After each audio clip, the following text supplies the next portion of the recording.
Hey guys, welcome to the KFO show. My name's Darren. I'm your host from Wendell Fishing, and I'm really excited. If you love kayak fishing, you are definitely in the right place tonight for the show because I have Kyle Hammond from Indiana Kayak Fishing Journal with us, and I've been binge watching his videos all day today.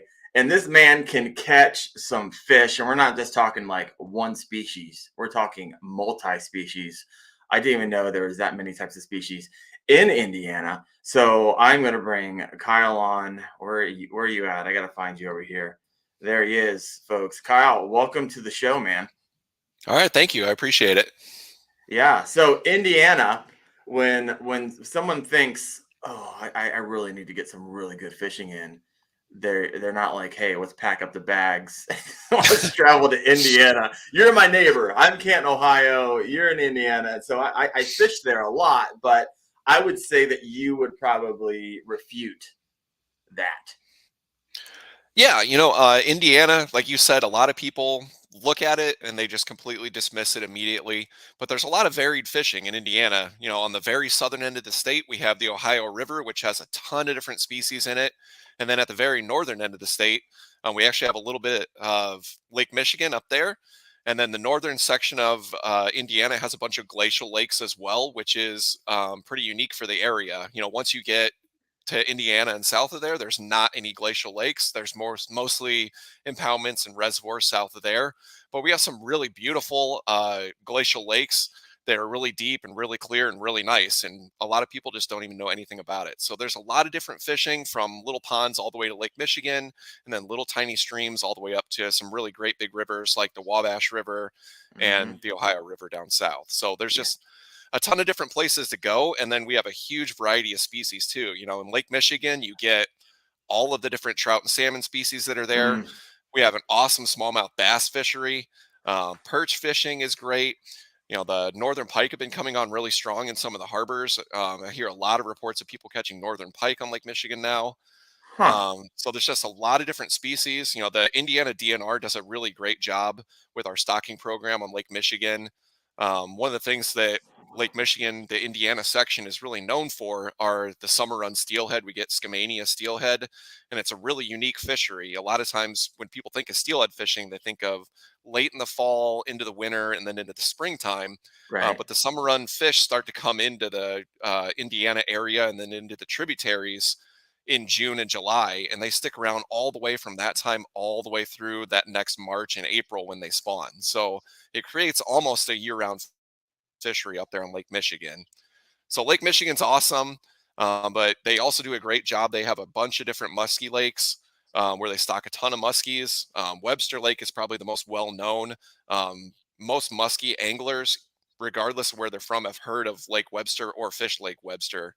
So Huh. it's a really well-known and a really nice fishery. They put a lot of effort into making that fishery really nice. They pull the brood stock for Indiana from that lake, and there's just a ton of fish there. So there's a lot of that. And then native species, there's a ton of native species in Indiana. Probably the most well-known native species is smallmouth bass. We have a ton of great smallmouth bass fishing streams, from like little teeny tiny streams that you can almost jump across to some of the bigger streams like the St. Joe River in northern Indiana is Yeah. really, really great for smallmouth bass. So there's a ton of smallmouth bass.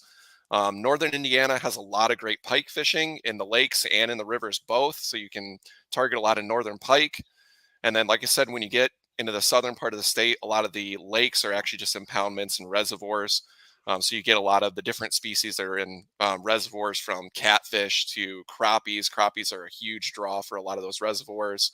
Mm. Largemouth bass, and then they do stock some striped bass and hybrid striped bass and walleyes and things like that in some of those reservoirs as well. So we have a ton of different species and a lot of different things to go out and target that people just don't even realize. And some of those fisheries are definitely world class. Yeah, but you're blowing my mind. You're my neighbor. I used to live in Indiana, Avon area, down by Indianapolis, Okay. Yeah. and Yep. didn't know. We just didn't know. And so you got someone who, like you, who loves the state and fishes all over the place. Out of all those places that you mentioned, what's like your favorite to go to and why? And honestly, some of the things that I like the best are northern pike fishing in some of the rivers up in the northern part of the state. Um, one, the fish can get pretty big. I've caught several like upper 30s inch fish, 37, 38, 39 inches out of some of these teeny tiny little rivers. And then they don't get a lot of pressure. So it's usually a lot of fun. The fish are really willing and you get to see them do a lot of crazy things, chasing down lures and trying to catch lures that you just don't see when you go to like pressured waters, fish that have been educated by anglers already. So some of those really small streams where you can catch some of those northern pike is always a lot of fun. And then a lot of times when you're targeting those northern pike, that's when you can catch some of the really big, nice smallmouth that are in some of those streams as well, because they'll go Mm, after some of those bigger baits that you use to target those northern pike. right. Well, I noticed on your channel, I usually stalk people before I have them on the show. You Sure. started your YouTube channel like early, like Yeah. 2014. And to be Yeah. honest with you, your sub count, in my opinion, is not commensurate with the content that you've put out there. So I'm not sure what happened. It's a big bummer I, because I you, mean, honestly, like if I had to kind of talk about that, I started doing this 8 years ago and I had no idea that I would even get as big as I am right now. My sub count is just over 2,000 subscribers now. But really, honestly, for the first couple of years, I really didn't know much about it. Really wasn't that good at editing videos and putting together like good quality, like complete videos front to back. So I think that has a lot to do with it. And then, I mean, it's just been a slow, steady climb as far as subscriber count. It's picked up here a little bit recently, but I don't really mind. Like I said, I don't advertise the channel a lot. I don't like kind of beg for subscribers like a lot of people do on their videos. I just like the organic growth. I want people that like what I'm doing and want to just come back and watch what I'm doing naturally instead of just like having a huge subscriber count and then just not having a lot of views like some channels. So no, I hear you. So I'm curious, why'd you start it? why did I start? Yeah, I mean, honestly, it was just kind of like a novelty for me. Like it was one of those things where when you're out fishing, a lot of times there's just always these crazy things that happen that nobody would ever really believe if you didn't have it on film. You tell right, them these stories, and it's always like, oh, that's just a fish story. You're like, who knows if that's even true or not?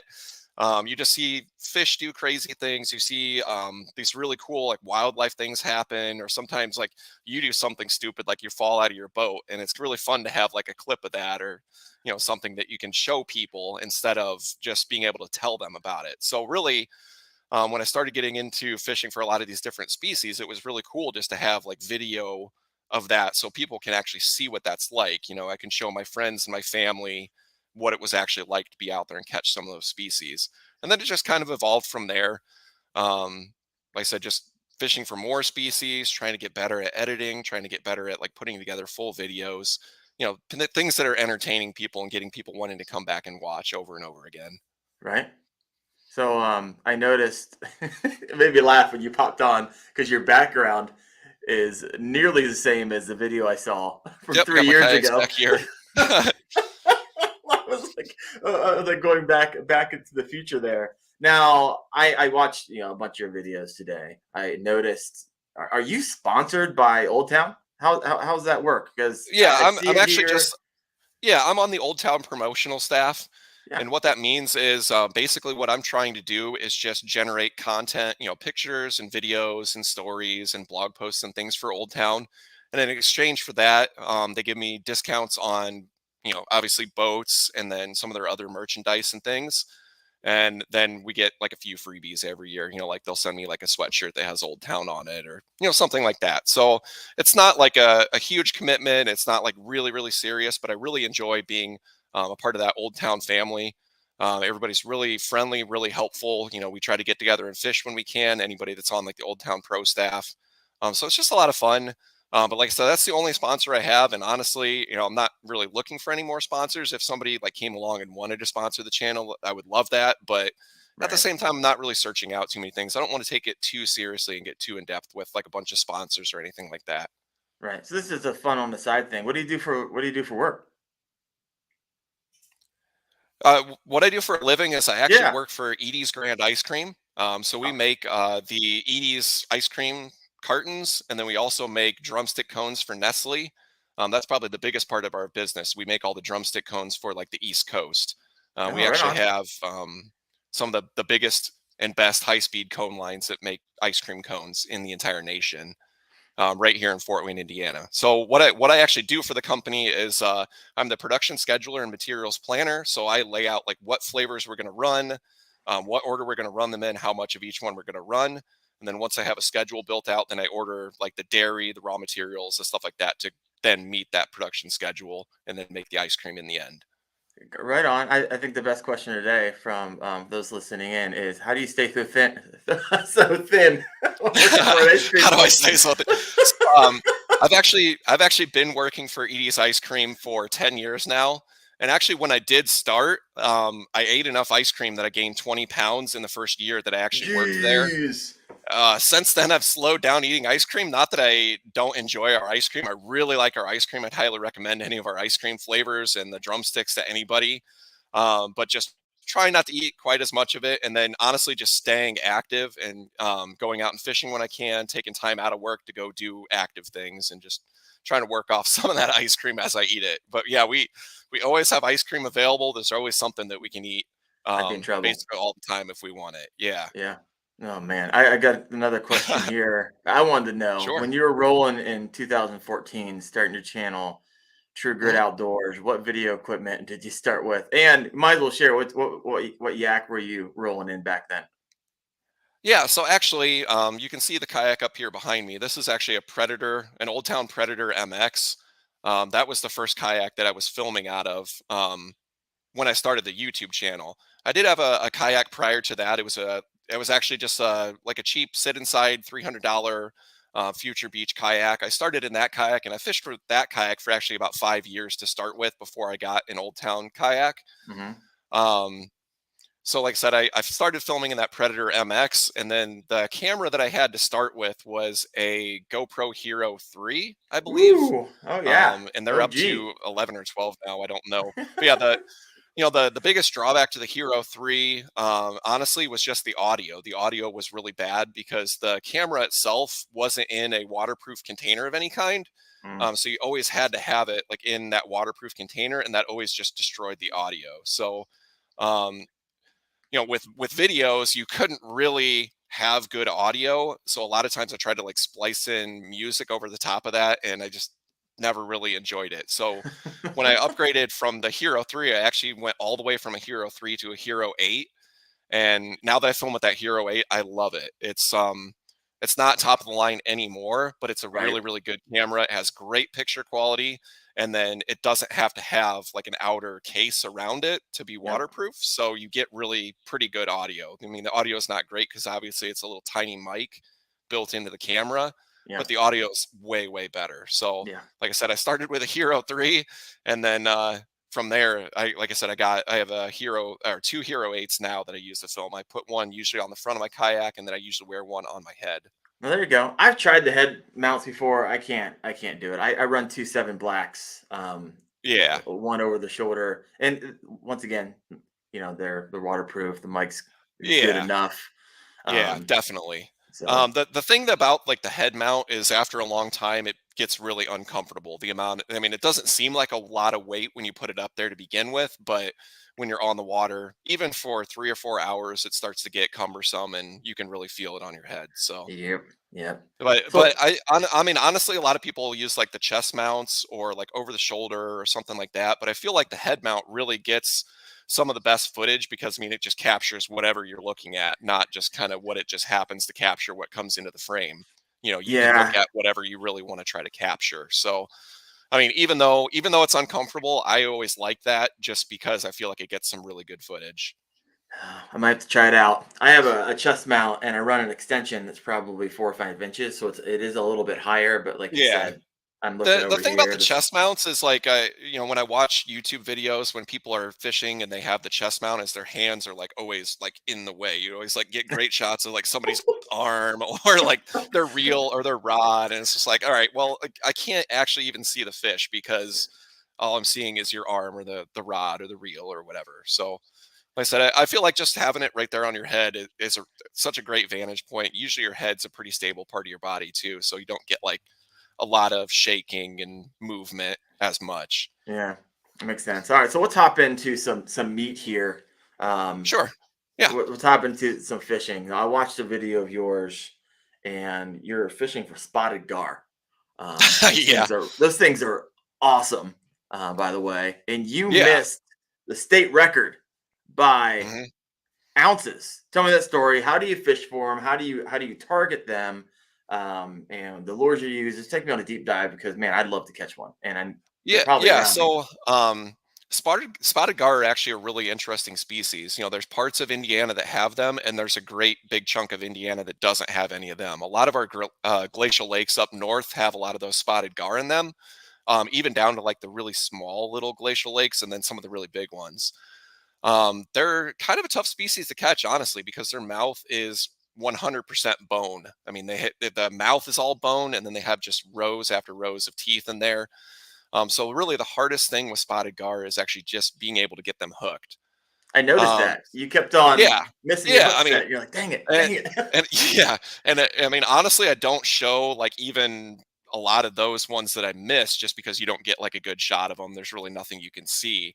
But basically, the best time of year to fish for spotted gar is right in the heat of the summer, because those fish actually can breathe air, which is something that not a lot of people know. But you'll see them a lot of times coming up to the surface, and they'll actually gulp a little bit of air, and Huh. actually they get more oxygen that way than they do actually using their gills to filter water to get oxygen out of the water. So they'll be right up next to the surface in that summertime, and that gives you a really good opportunity to target them because you can see them obviously too. But the big thing about these spotted gar is they're really really wary, so you have to be really really quiet and really sneak up on them to get even close enough to throw a cast at them a lot of times. And that's our A lot. advantage right there. Yeah, I mean, Kayaking. fish are amazing. Their senses are really good, and they're going to know you're there a long time before you know they're there a lot of times. So the conditions have to be kind of right. You want kind of a calm day so that you can stand in your kayak and be able to see them as far away as possible and make as long a cast to them as possible. No, I I've tried a couple of different lures to try to actually hook them. The thing I started with was actually trying to use like a rope fly. And if you guys don't know what that is, it's basically you take a piece of nylon rope and then you tie it to like a split ring. And then once it's tied to that split ring, you actually just take that rope and you fray it all out into all the little tiny fibers. And you take like a comb and you can comb it out and work at it to try to get it down to the tiniest little fibers. And what you do is you throw this rope fly in front of them and they'll grab it. And when they shake their mouth to like kill a fish, those little fibers will actually get tangled in their teeth and then they actually just can't let go of it. So you can just reel them in. You don't have any hooks on it, but you can just catch them and reel them in. That's fascinating. Well, with the spotted gar, it doesn't seem to work very well because their teeth are spaced out a little bit more than some of the other gar species. So what I've done since then is I've kind of shifted away from that. And really, what you want, in my opinion, now that I've been doing it for a couple of years, like really seriously targeting gar, is really small, really sharp little treble hooks, either on an artificial lure, or what I've been doing is actually taking like a soft plastic fluke and tying a leader with two of those little teeny tiny, really sharp treble hooks on it. And they'll grab onto it. And a lot of times a little tiny, really, really sharp treble hook will be able to find some place to kind of get into that gar's mouth. So that's what I've been using recently. And my hookup rate went from like 1 out of 25, like all the way up to maybe like 1 out of 10, 1 out of 12. Jeez. So it really improved my catch rate on those gar. Um, Kind of the interesting part about the gar fishing is 10 years ago, Indiana only had one state record for like all of the different gar species. So we have three different gar species in Indiana. We have long nose, spotted, and short nose gar. Hmm. And what they did 10 years ago was they split it out into the three subcategories of those gar instead of just having one for all three of them. So what Okay. that did was that it opened up basically two more records that were attainable because our long nose gar get way bigger than the other two species do. So that record used to always be dominated by long nose gar, and you had no chance catching the other two to even come close to that record. So Like, they split it out. So there was short nose and spotted gar. And when they did that, it, like I said, it opened up those records. So now like the spotted gar record has been broken like 6 or 8 times in the last 10 years. And the short nose gar record was actually set like 10 years ago. And actually last year I broke that record. So I do have like the record short nose gar for Indiana right now. hey, congrats, man. Thanks. That's awesome. Yeah. Well, what was funny about it is, like I said, when they split it out, they opened it up and somebody submitted one, and it was like a really tiny, like a 1 pound gar. So it was a really small one. So like looking through the record books, like, you know what? I could beat that really I easily. could beat that. Yeah, I right. could go out and catch any short nosed gar and take that record like right away if I wanted to. So I actually went out, and the very first time I tried for a short nosed gar, I caught that record fish and turned it in, and I have the record fish right now. Do you have like a? You still hold it? Yeah, as of right I, now, I I do. love it. I have a certificate that says I'm the state record holder, and I have the fish actually on my wall in my fishing room in the house here. I don't talk to many people who have state record fish. So here I always give out the thug life every time I hear something pretty awesome. Well, So it was kind of like there you go, man. All right, that's it was enough kind of talking. one of those things. Like I said, they opened it up, and for some reason, not a lot of people target gar anyway, so nobody really like cares about those records. But I think they're a really neat fish, and they're worthy of a lot more respect and a lot more people targeting them than what really do. And you can kind of see that too on my YouTube channel. The views for the any of my gar videos are just like non-existent, basically, compared to my other videos. People want to watch videos of smallmouth bass or crappies or largemouth bass or some of those more popular species. Like nobody really cares about gar. So I mean, it definitely mirrors like the attitude about those state records too. Right. But so back to your original question, you were talking about spotted gar and being really close to that state record. So um, I caught two fish this summer that were basically either right at the state record or actually maybe a little bit bigger. I was just weighing them on a hand scale, like in my kayak. Right. I had one that I thought was big enough, but I couldn't find a certified scale that was like open. It was like a Sunday evening Of when I course. caught that fish. So I actually ended up just taking that fish back and just throwing it back in the lake and letting it go. So it's still out there somewhere for somebody else to hopefully catch. Hopefully me next year when it's a little bit bigger Yeah, a even. little But bit bigger. Oh yeah, so man. I came really close. My whole point in doing that was I actually wanted to get two of the state records just because I don't know that anybody's ever had like two of the Indiana state records at the same time. So I was trying to catch that second one just for bragging rights. I thought it'd be kind of cool. And then I thought it would be really neat to like just bring some more light to that species. Like it's just nobody targets them. So try to highlight them for people, try to get people excited about them. Yeah. Most people when they think of gar, they just like they want to shoot them with their bow and arrow and harvest them. But they're just a really cool sport fish. They're like an ancient species. They're definitely worthy of people's time to go target. I mean, I've caught one by accident. I was in Ohio River tributary, and I think Yeah. I was just dragging something on the bottom, and boom, it hit. I'm like, what in the world? Never caught one of these Yeah. before. Yeah, But I that's how loved most it. people catch yeah, that's how most people catch their gar is they do it by accident and they don't know what they really have until they get it in. And like, what in the world is What in the this? And what do I do world? with it now that I Yeah, have right.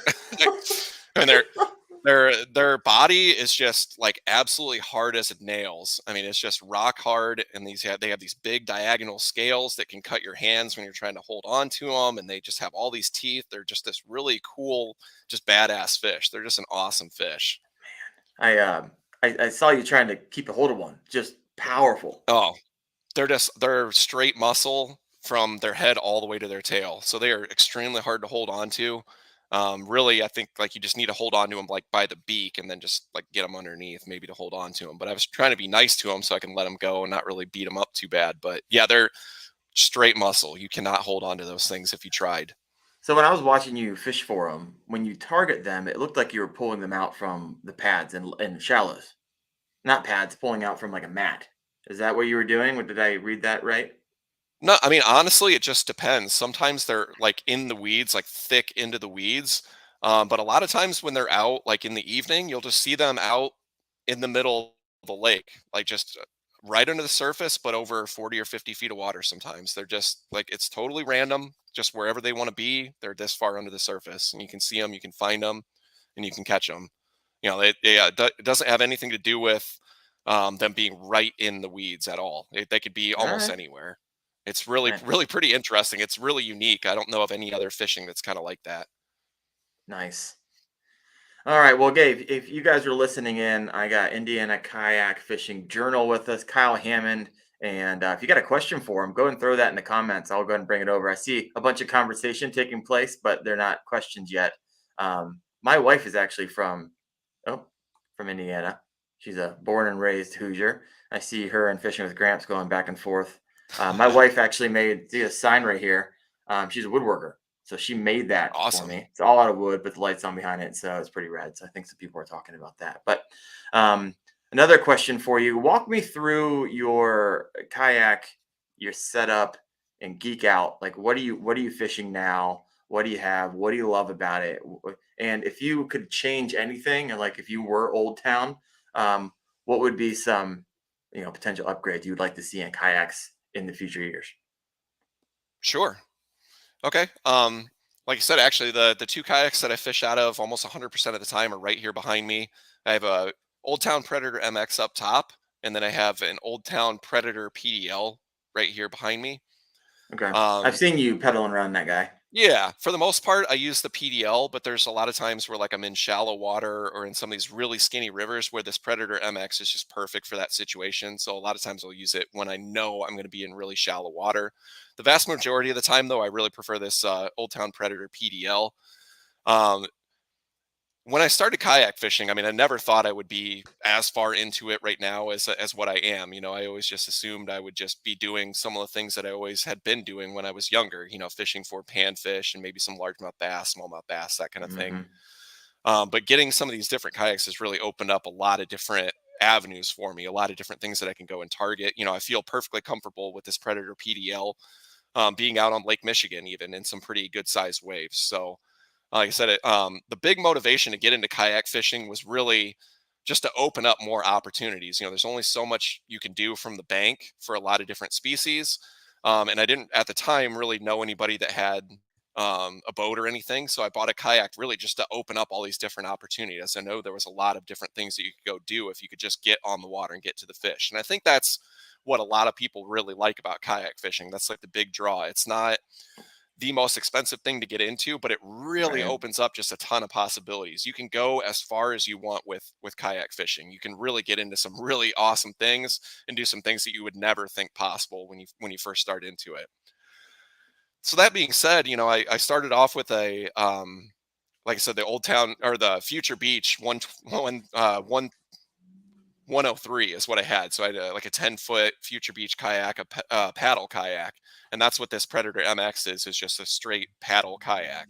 And I did that for basically 10 years. I fished out of a paddle kayak, and I never thought I would even have a pedal drive kayak or a motorized kayak or anything like that. But 5 years ago, I got a really good deal on a Predator PDL, and I just wanted to see what it was like and try it out. So I got into it and I never regretted it. It was just such an awesome thing to go do to get into this Predator PDL. And that it really opens up a lot of different opportunities for you too. You get tired when you're paddling all the time. Your arms are a lot smaller muscles than your legs are. So when you're pedaling instead of paddling, it can really get you to a lot of places a lot faster, and then you can go a lot further in a day's time. So some places that I would have never considered going to because it's just like almost too far to make it work, you Right. can make it work in a pedal kayak like this. Yeah. So I'm this, with you. I skipped my paddle kayak. I went straight to pedal kayak. yeah, Just took a deep and dive on it all, and I was like, all right, my first kayak's gonna be yeah. I a mean, pedal one. honestly, talking about it and like doing, if I could do it all over again, like if I knew what I knew now 15 years ago when I started kayak fishing, I would have probably just gone straight to some kind of pedal driven kayak. Hmm. The nice thing about this kayak is you can actually, I got to go the other way. You can see this part right here is actually where the pedal drive fits into this kayak. Well, they actually make a insert that you can put into that area to actually block it off and basically turn this kayak into a paddle kayak. So you Ah, could really, this kayak has even more kind of potential. You could do some of the things that I do in this Predator MX in this Predator PDL if you wanted to, just by adding that insert and turning it basically into a paddle kayak. Um, or a motorized, because I'm sure there's inserts Yeah, for that, yeah, right? yeah. You can drop, like, people have made all kinds of really weird DIY things to fill this space and add a motor right there, Yep. that you would never have expected. And I actually, one of my friends, I see him actually in the chat. Um, he Which has a one? Who is motorized old he? Phil Cosmala. I saw All him on right. there. But like I said, he basically he has a what would be a paddle Old Town kayak, and he actually has a motor on the back of it, and he uses that instead, and it works actually really well for him. Nice. Well, I But have okay, so no, go keep going. Go. So as far as setup goes, I mean, honestly, when I fish, I like to keep things as simple as possible. So I don't have a ton of mods or anything on this kayak, not what you would expect to find with somebody that fishes as much as I do for my kayak. I mean, honestly, I just have some space for rod holders on the front here, and Right. then I have um, a mount for my electronics. I just have like a Helix 5 fish finder. I have nothing fancy electronics wise. A lot of people are going to like live scope and side imaging and all these different things. I don't have a lot of that kind of stuff, so I keep it really really simple. um so as far as setup goes, I mean, I really don't have a lot of things to really cover with my kayaks. I don't modify them a lot. I mean, to be totally honest, I have space for a camera mount, space for my electronics, and then that's about it, honestly. Hey, I'm just gonna say, if you guys check out his channel and see all his videos, it's working for him. Knowledge is going to supersede anything you can put on your kayak, What obviously. like Um, one of the big things, especially with kayak fishing, advice that I would give people that either kayak fish now or want to get into it, is just try to keep it simple. You don't need 5 or 6 rods with you when you go. Try to go with a species in mind. Go with a set variety. You can take a couple different techniques with you, but try to stick to a couple of different things and really get those techniques to work for you instead of just constantly flipping between things and trying something new and taking 4 or 5 rods with you. Especially in a kayak, it just simplifies everything down. It'll be a lot easier for you guys. And you'll actually find if you just slow down and try 1 or 2 or 3 techniques, it'll be a lot easier for you and you'll have a mm, lot more success. solid. Well, I I mean, got a like some of the top end people, they can be like really technique specific, and they have 6 rods, and each one does a specific thing for them, and they can really break everything down. But for like the everyday angler, try to keep it simple. Do things that have worked for you in the past. Do things that you know will work for you. Something you have confidence in, and just keep it simple. yeah. Well, I am that guy who has 6 rods, and so Hey, maybe I need to take heed a little bit of your advice here. like I said, some Um, people that works really well for some people. But like I said, for me, I like to keep it simple and just have a few options when I go fishing. Hey, it's all good. What I always say, what they say on the Appalachian Trail, hike your own hike. And so enjoy what you like doing the way you like Yeah, doing it. If it's working for you, absolutely. do it. So I got a question here. Fishing with Gramps, my man, thanks for joining us. His question is, what body of water or river in Indiana have you not hit yet that's on your list? And any bucket list outside of the state? I want to pass this off to you, Kyle. Okay. Yeah, honestly, the place that I would love to go the most is the Ohio River. The Indiana has a huge section of the Ohio River, and I have never ever fished it. And, the crazy thing about the Ohio River is it's such a big river, and there's so many tributaries to it that you could literally almost find any species of freshwater fish in that river. You could target panfish, any kind of panfish, bluegills, crappies. You could get into largemouth, smallmouth, spotted bass, northern pike, muskies, white bass, hybrid stripers, wipers, striped bass. I mean, all these different species, walleyes, saugers, saugeyes, and there's just so much opportunity down there. But I'm in the very northern part of Indiana. So really to get to the Ohio River, it's 3.5 hours at the minimum to get to a lot of those sections. So Okay. I've never been there, but I would love to take a week off sometime and just go down to southern Indiana and fish for some of those species in the Ohio River. That is definitely the number one place in Indiana that I have never fished that I would love to fish. All Um, right. from from a like where would I just want to go and fish perspective, I think that the one of the number one things on my list of places that I could go um, would probably be somewhere out west. I don't have anywhere in particular in mind. There's another YouTuber. It's called Spilled Milk Productions, and Oh yeah, I've seen his what stuff. he specializes in is actually fishing for kokanee salmon on some of these Hmm. reservoirs out west. And that just looks like so much fun. That looks like a really neat fishery, something that's really, really cool, and something really unique to more of like that West Coast area. I think that would be something really, really neat to go do as kind of like a bucket list trip. Go out and target kokanee salmon. Do you like keep track of all the multi-species? Do you have like a goal to catch so many, or have like a bucket list of all these fish? Here, hold on a second. Oh, I think the answer is yes. I love it. Okay, so I actually have a list right here. Picked out a book. I don't know.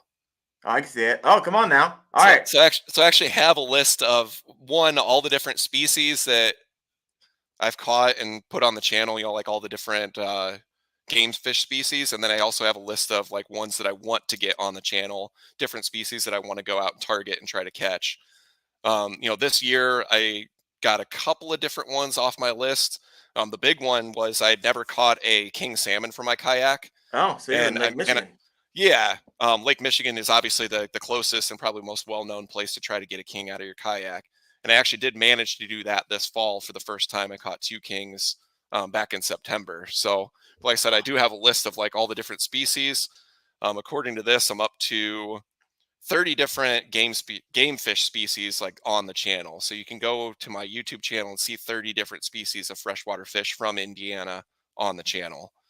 And then there's like six more on here that I'd like to try to get over the course of the next couple of years. What are they The ones that are on here, that you haven't striped got yet? bass. So like Okay. actual striped bass. Indiana does have a few reservoirs where they stock striped bass.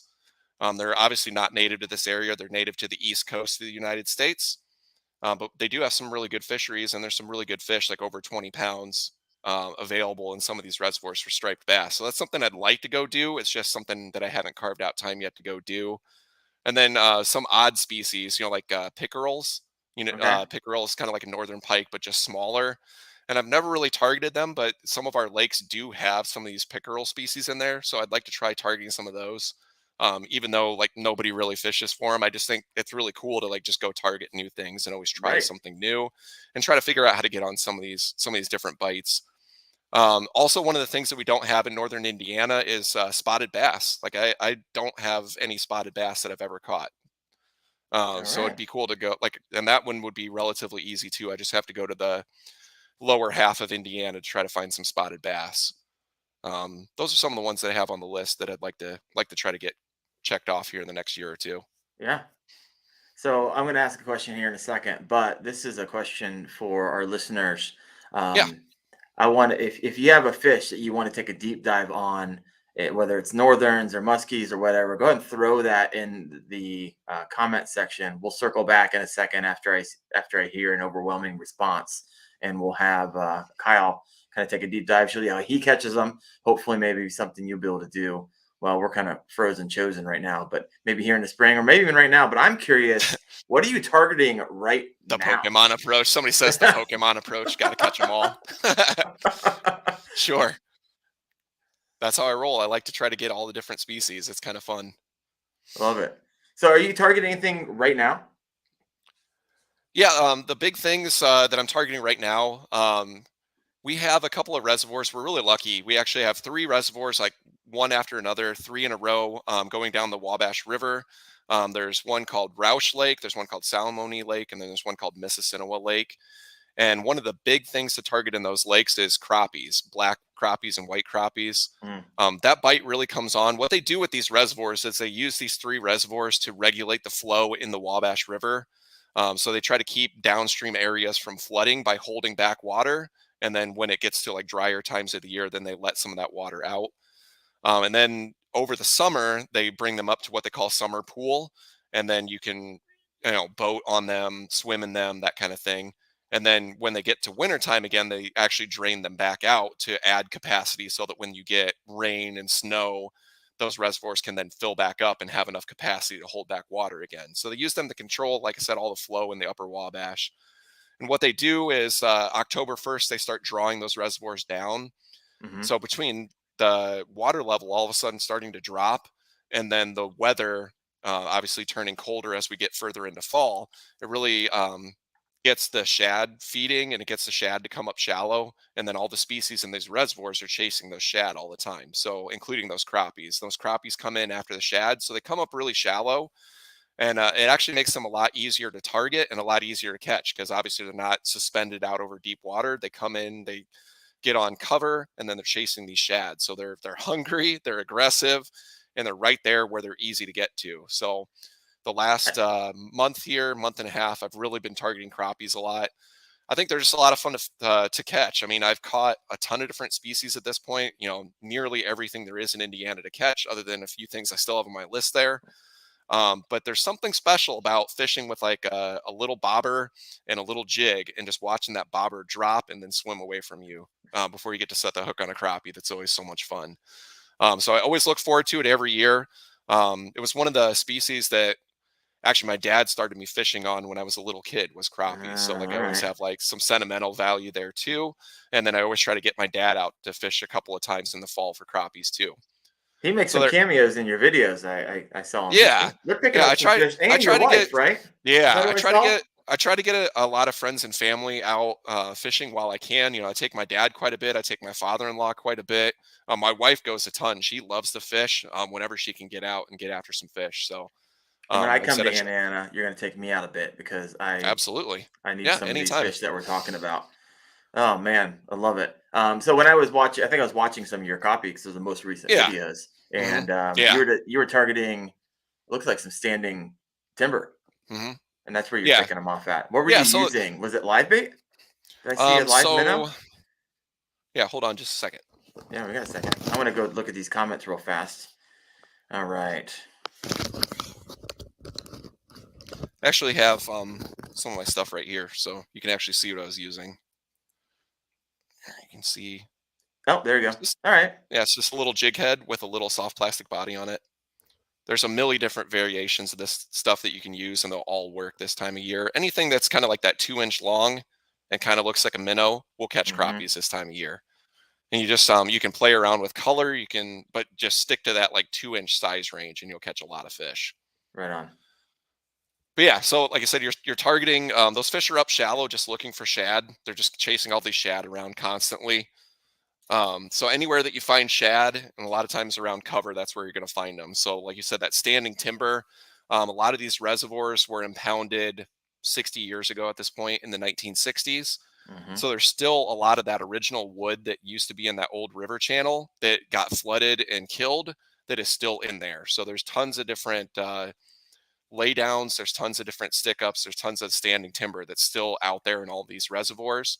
And those are a magnet for all those shad and then all the crappies chasing those shad. So that's a great, like if you find wood in any of these reservoirs, you're going to find crappies this time of year, just without a doubt. All right. All right. So out of all the fish that you catch, um, what are maybe the top three you say you would specialize in? Like you can get on them just about every single time. Crappies are definitely one of the number one fish that I can get on them basically anytime. All right. I've done it a lot. I know really how to do it. I know where they're going to be depending on the time of year. So crappies are definitely one of those fish I can get on basically anytime. The other species that I can get on anytime that I really would say I specialize in is northern pike. Northern pike are one of those fish that you can catch basically any month of the year. I Um, saw your video. You did. yeah, You proved yeah. it. So I actually You're not just saying. You proved it. some months are better than others. Obviously, that's how it Sure. goes with fishing. Some species are easier to catch sometimes of the year than others.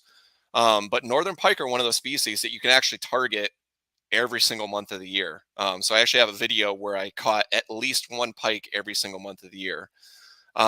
They get really aggressive anytime the water is kind of cool. So in the fall, they're really easy to catch. In the winter, they're still pretty easy to catch. And then in the spring, they're easy to catch too. The only time they're kind of tough to there's two times when they're tough to catch. They're tough to catch in the dead of the summer when it's really, really hot. They are a cold water species, so they don't like really warm water temperatures. They get less aggressive. They just want to sit on the bottom and just kind of hang out for the summer a lot of times. Hmm.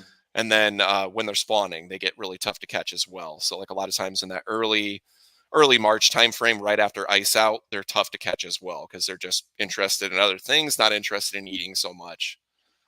But like I said, they're a great species. You can target them basically every single month of the year. And a How lot of times I try to get out here and there throughout the year to go after them. how do you target them? Like walk me through Like I said, what you typically would use.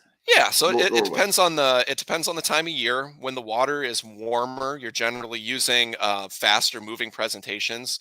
So some of the things that I really like to use, spinner baits work really well. Like the big double bladed spinner baits work really really well for them. One of the other things that's a lot of fun to use is actually topwater lures. They attack topwaters really great. Whopper ploppers or buzz baits or things like that.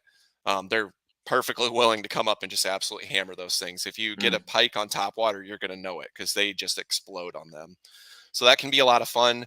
Like I said, when it's warmer, those are kind of my go-to options, or spinner baits or topwater lures.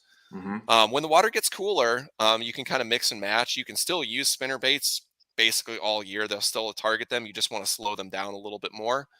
But some of the best lures that you can use when the water gets a little bit cooler, so like kind of that fall time frame into the winter and then back into the spring, are jerk baits or minnow style baits. hmm Anything that you can give it a couple pops and then let it set, and then give it a couple more pops just to give it some erratic action, and then let it sit.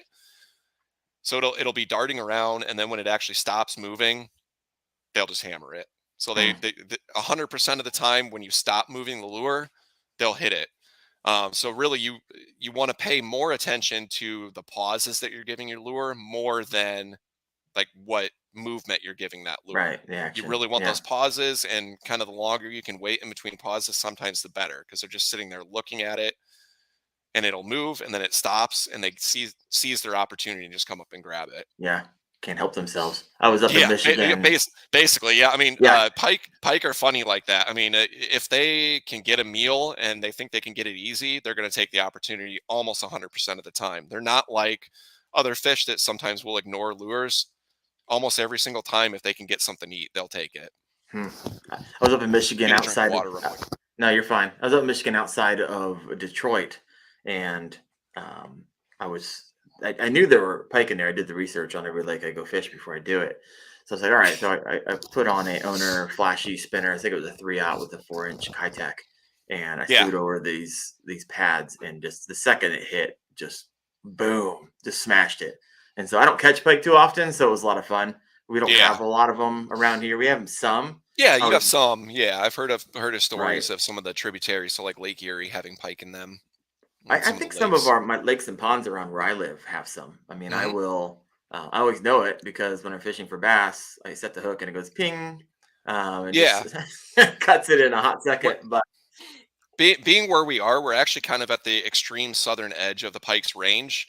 The pike, anywhere south of here, you're never going to find them. But if you mm, go north, and you start to pick up a lot more pike. So we're basically at the extreme southern edge of their range. So it's really nice that that opportunity is here. Um, just because they're so much fun to target. I'd be kind of lost sometimes of the year without pike. They're a lot of fun.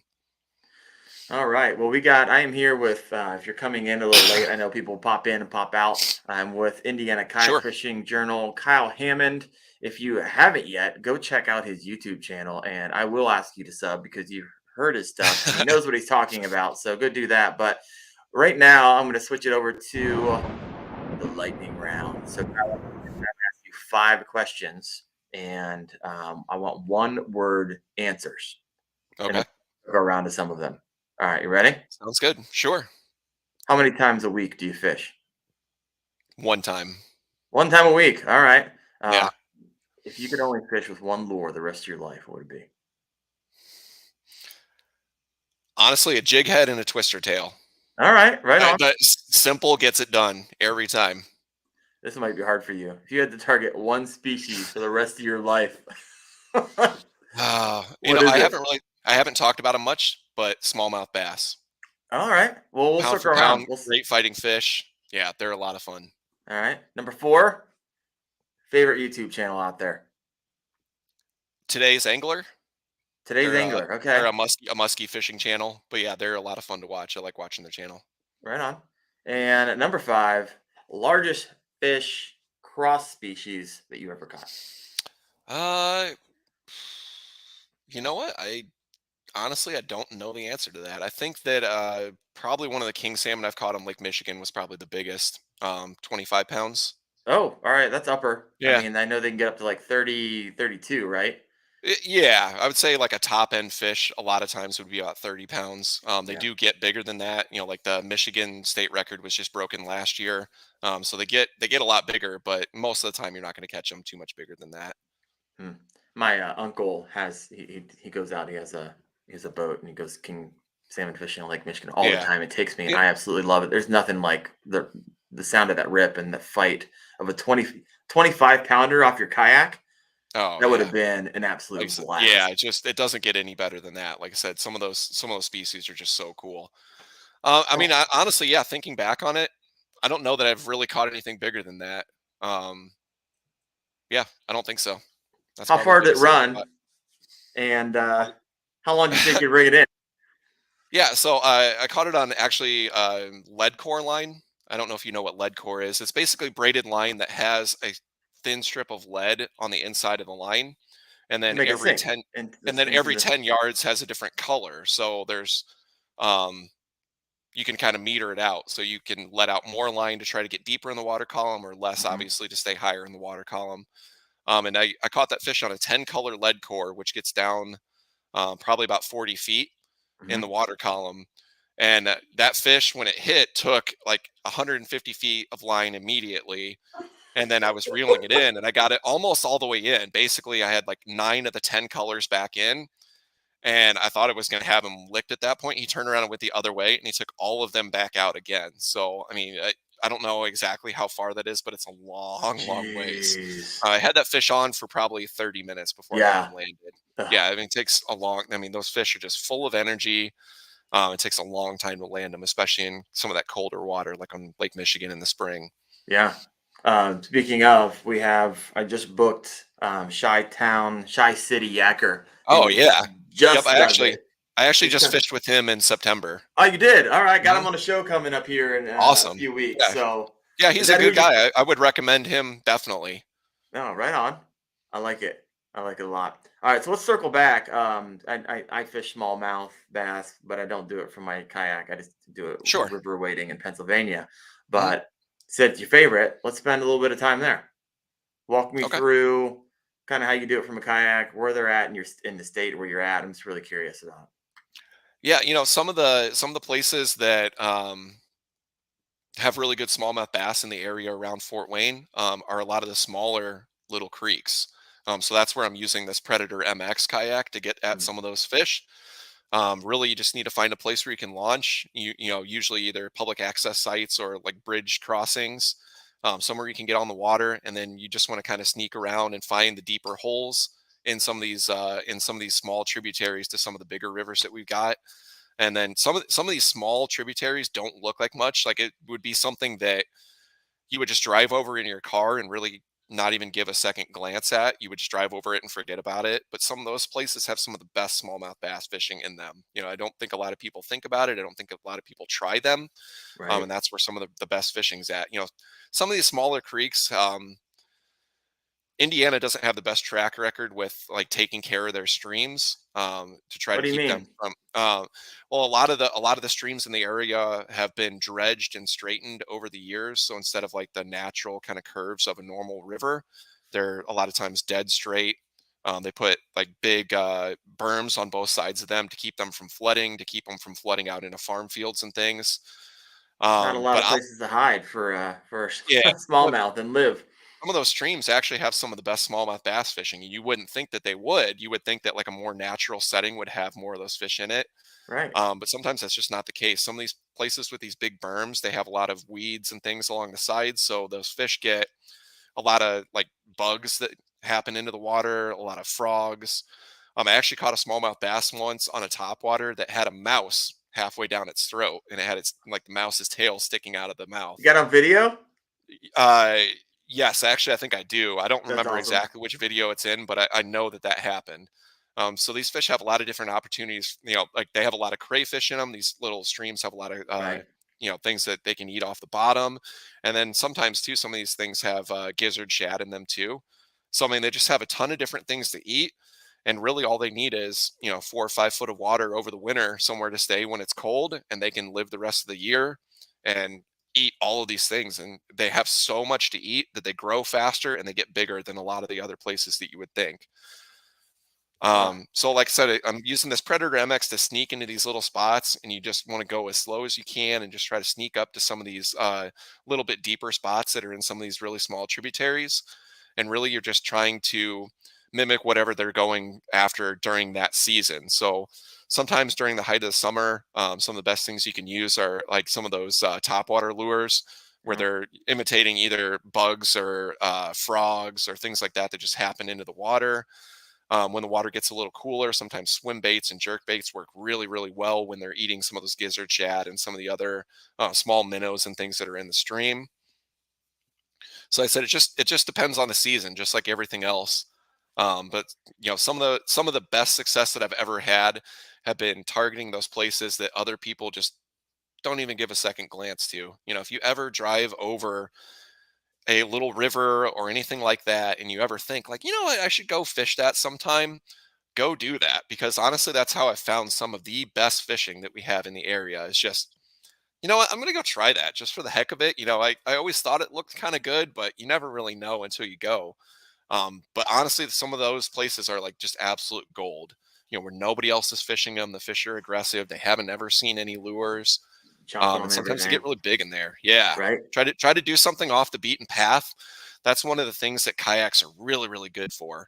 Like if anybody can get their bass boat into somewhere, it's going to get fished. But if you cannot get a traditional bass boat in there or anything like that, if you can get a kayak in there, you're going to find some fish that nobody else is targeting, and you can really capitalize. That's one of the biggest advantages to kayak fishing. Right. I'm driving down the road, and every half second I see any body of water. I'm like, I'd fish that. Yeah. I stop all the time and look at stuff. I like look at my rear view mirror, make sure there's nobody behind me, and then just slow way down and take a look Yep. down both sides. Like, oh yeah, I that think looks I'm really good. I should come back I'm and fish that at some point. finding landmarks and Do be that like, all the okay, time. need to get on Yeah. Google Maps. I got to remember that that's this Yeah. place, and then check it out, and then see, I don't get in So to kind of trouble. flush that out a little bit, like when you find a place like that you really want to try to get in and target, I mean, honestly, the internet is some of the best resources that you can go to try to find ways to get in and target fish on those. Like you basically, like I see a body of water I want to fish, I'll go do like a quick internet search on it, see if anybody's fishing it, see what species are in there, and then from there, like if I know I want to go fish it, I start looking like at Google Maps to see if there's any place that like from the air, from the satellite view, you can identify as a place you can get a kayak in. Oh And then a yeah. lot of times, now that Maps now has like the Street View feature, you can Right. drop down and actually look Got to at a look lot of these around. places too. I mean, a lot of like really out of the way places don't have Street View, but if you can get a Street View look at it, sometimes you can see like, oh yeah, there's like a little pull off here, or there's a parking lot right there. Or sometimes that can go the other way. You can look at a spot and think it looks really great, and then you start looking at it on Street View and you just see like no trespassing in big block Yeah. letters right there. So you can easily get shut out there too. But so that's like kind of the first step is like finding a place that looks good, doing some internet research on it, try to find some places where you think you can get in at. And then like the last step obviously would just be to go drive down there and look at those places and see where you can get in and see what's possible. Right. Like I said, having a kayak just opens up a ton of possibilities. You don't need a ramp. If you can get to the water and get your kayak in there, you can fish it. And a lot of times you can really capitalize on it. Yeah. So I we're find we're I come. find something new every single year just doing that. That Something new to sounds. go fish. I found another stream here locally just this year that I'd never even really given a second glance to, and my wife and I went and fished it, and she caught a 20 incher our first time out there. So Come on a now. smallmouth. Yeah. That's awesome. So yeah, you can't beat that. Like I said, if you can find some place to get in, a lot of times you can really capitalize on it. So we're coming up to closing in on the end of our time. If you got a question for It Kyle, goes go ahead and fast. I could just throw. talk Oh and my talk and goodness, we're talk. like an hour. I love it. Yeah, If you got a haven't question even for scratched the Kyle, surface. I know. Throw that in the comments. We'll get that answered here in a second. Have you ever accidentally got yourself in trouble and fished a spot that you thought was public access, but Oh actually yeah, someone's property? yeah. Oh yeah. I've How'd that been go down? I've been run off of places at least a couple of times over the course of the year. Or not this year, but like over the course of just like my fishing lifetime. I've Right. probably been kicked out of like 3 different places. Indiana, the laws in Indiana, really, if a stream is designated as non-navigable, the landowners can own the bottom of the stream. So really, like Oh, you can't, if you're not at a public access, you really just can't get in there at all without trespassing. So you have to be really interesting. careful with that. You really have to know where you're at, what's public, what's private, to try to keep yourself out of trouble. But yeah, there was one where I was actually like up in Northwest Indiana fishing for steelhead, and I was on this little tiny stream, actually just walking, and I Right. had walked in and like hadn't seen anybody, nobody around, no houses, no nothing, just a stream and fish and just awesome. And I got way back in there, like a mile and a half back in there, and all of a sudden there was just a guy there. Like and he was like, "Oh, I live right up the hill here. What the heck are you doing here?" And I was like, "Well, I was just fishing, and I didn't honestly I didn't know that I was trespassing at the time, but I was." So you just have to be respectful of people. A lot of times, too, if you can get permission from people, like if you can figure out who the landowners are, a lot of people Right. are super willing. Like I said, if you're just like, "Hey, I just want to go out there and fish and try out your stream here," or would I be able to park my truck here and jump in the stream here and just fish for a little bit? They're like, "Oh yeah, yeah, knock yourself out. Don't worry about it." Just You've done make sure that? you don't. You've actually researched and Yeah. tried to find people Oh out or yeah. knocked on their There, door?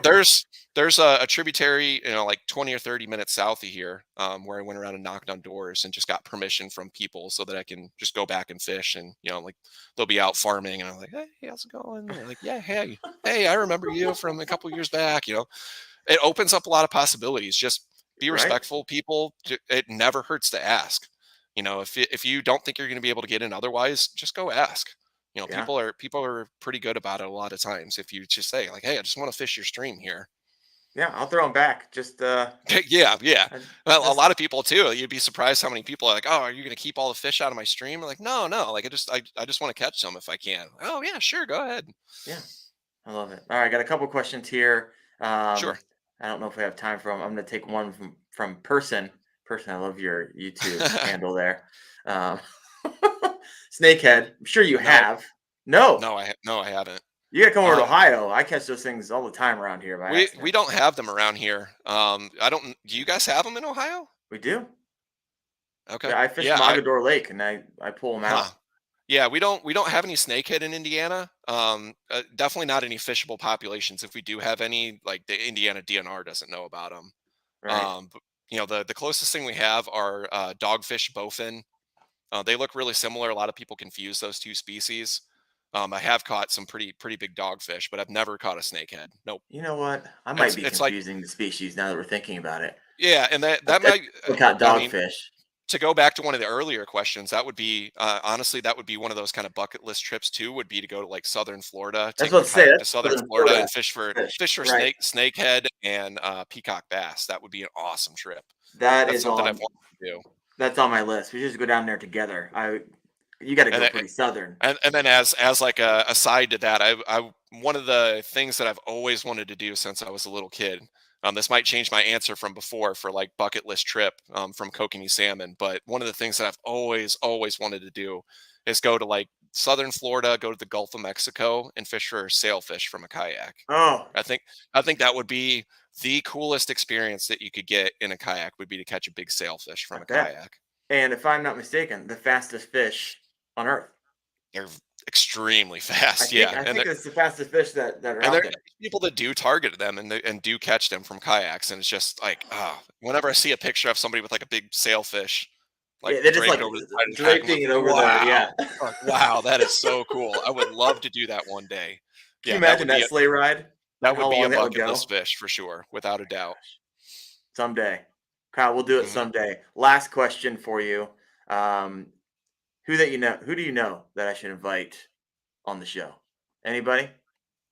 Yeah, I think that a good guy, like I said, in your area would be David Prock, or not David Okay. Prock, David Simmons. David Simmons.